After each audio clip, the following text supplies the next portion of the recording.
10 June big day big moment for Bangladesh football. সিঙ্গাপুরের বিপক্ষে match নিয়ে এর আগে কখনোই এত হইচই ছিল না, কিন্তু এবার কেন? কারণটা সবারই জানা, হামজা সমিত ফাহমিদুলের ইনক্লুশন। এই ত্রয়ী ম্যাচের মোড় যে ঘুরিয়ে দেবে তা বলাই বাহুল্য।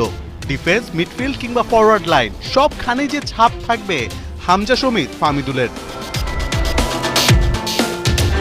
ভুটানের বিপক্ষে হামজা এবং ফাহমিদুল ছিলেন শুরুর একাদশে। তাদের ইনক্লুশনে বাংলাদেশ দলের বডি ল্যাঙ্গুয়েজ থেকে প্লেইং স্টাইল সবকিছুতেই ছিল বেশ পরিবর্তন। সিঙ্গাপুরের বিপক্ষে হামজা খেলবেন ডিফেন্সিভ মিডফিল্ডে, তপু তারিকদের দেবেন সাপোর্ট, রুখে দেবেন ফান্সি ব্রাদার্সকে। এছাড়া ম্যানমার্ক করে ওভারল্যাপ করবেন হামজা। এই কাজগুলোই ভারত এবং ভুটানের বিপক্ষেও করেছেন তিনি।